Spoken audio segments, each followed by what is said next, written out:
Thank you for watching Central Valley Geeks. My name is Scott. Today I'm doing a different kind of video. It's going to be a very personal video to me. I'm going to be reading directly off a script because I don't want to say anything that I do not intend to say. I don't want to put anyone on blast that I don't want to put on blast.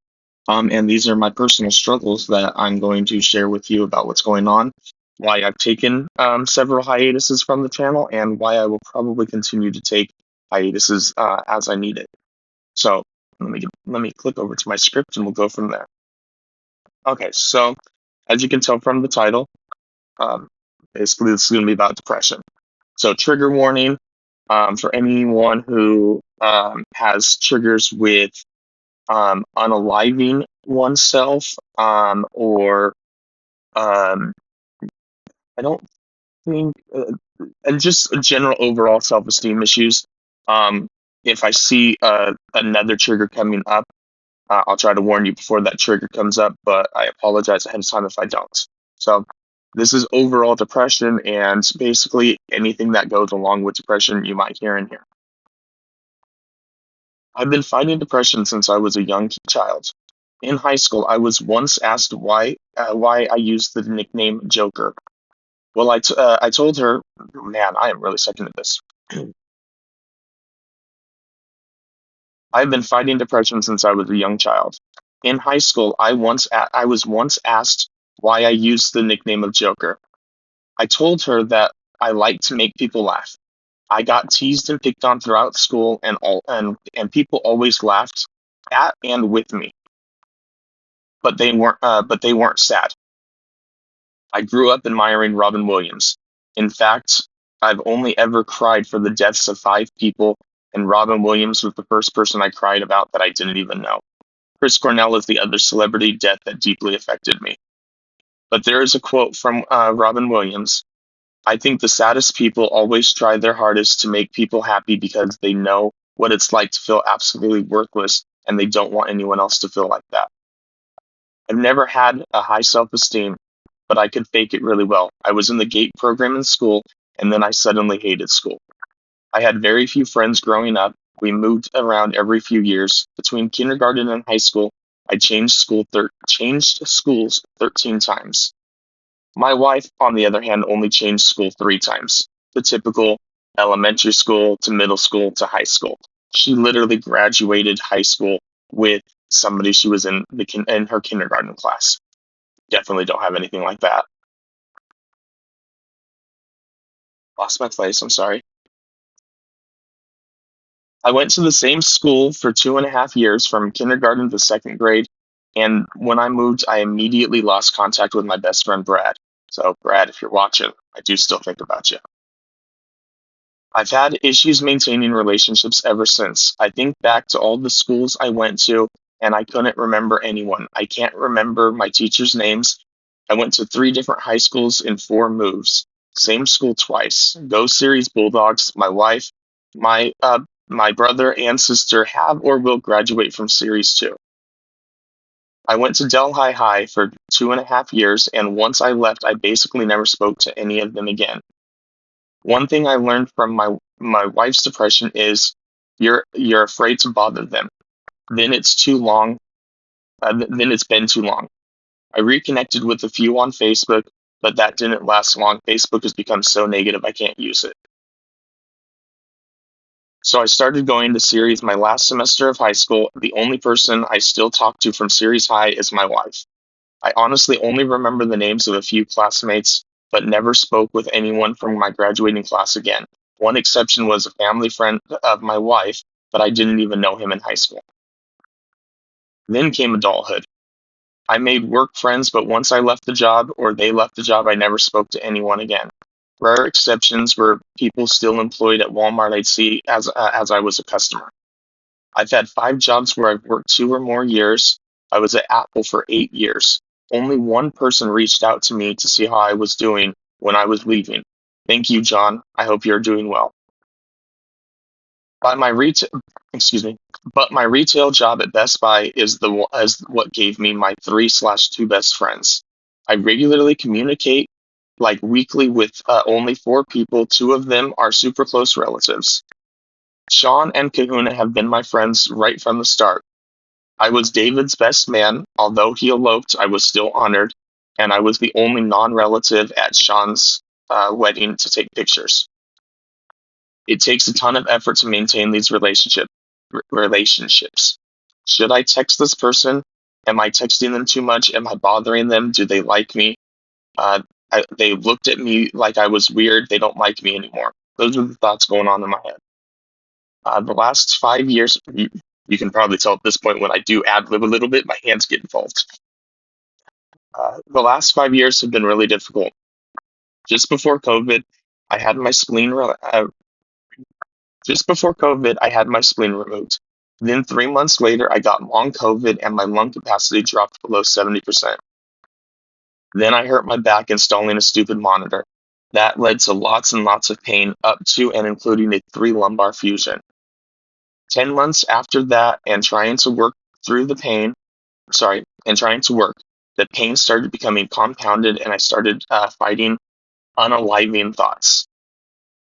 Up to this point, whenever I had these thoughts, I was able to tell myself I was too smart to do anything like that. I no longer, I no longer thought I was too smart to do it. Am I smarter than Robin Williams? What about Chester Bennington and Chris Cornell? These people had all the resources in the world to help them, but they couldn't get the help they needed. I can't get the help I need. My psychiatrist has helped me the best he can, but he has limitations. I'm currently unemployed and waiting on disability. I literally have no way to get the additional help I need. Unfortunately, I am now disabled and I'm working on complete. Sorry. Unfortunately, I am now disabled and am working on coming to terms with what that means. Last weekend, it meant I rode my scooter to see my niece in a parade. It means I can't drive my truck and RV for more than 6 hours a day.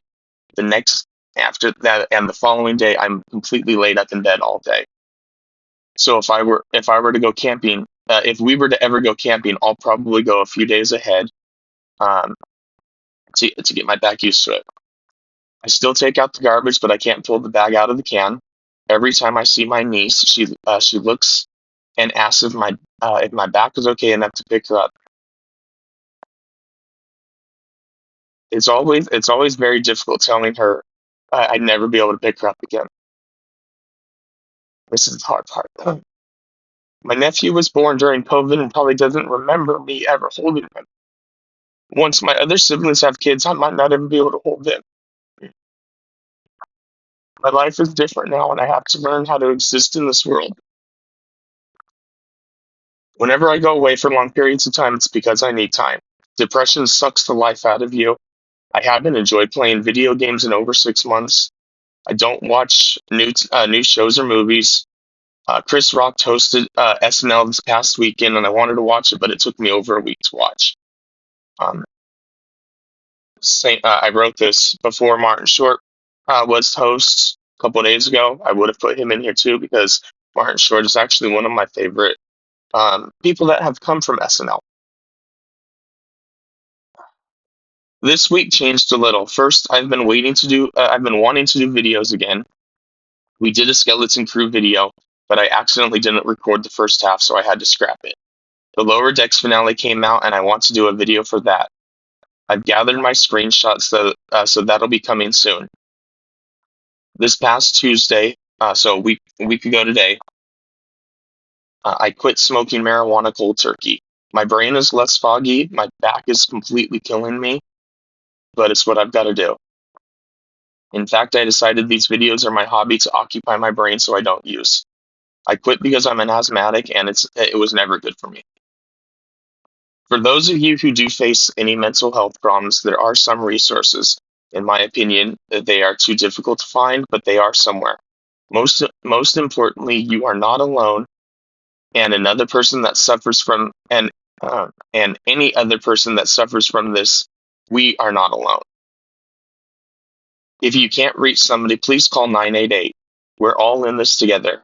I couldn't think of anything less cheesy to say other than that. But you are needed. I personally recommend emotional support animals. I need to wake up tomorrow because my cats need me to feed them. My wife needs my emotional support. My mother-in-law needs my support. My niece and nephew need to know their family is strong enough to fight these conditions and we won't give up. I didn't cry. Really surprised I didn't cry, but um, I have an emotional block in my head that doesn't really allow me to cry. When I feel the urge to cry, I suppress it, and I even suppress it to the point where my neck hurts and my skull is killing me. I think the last time I like legitimately cried, please bear with me. I was watching the penultimate episode of Young Sheldon when George died. Uh, that really hit me because my stepdad died when I was 13. So I I went through all of those emotions and processing just like Sheldon did, and seeing it on TV was definitely something I wasn't expecting. But on so to bring this back down to a happier place. Like I mentioned, I did finish the screenshots for my Lower Decks series finale, so I'm gonna try to get that video out soon. And when Sean gets home, he and I are gonna we're gonna do a tribute video to the entire series of Lower Decks. But again, if you are struggling with anything and you need help, please call 988. Find somebody that you can speak with.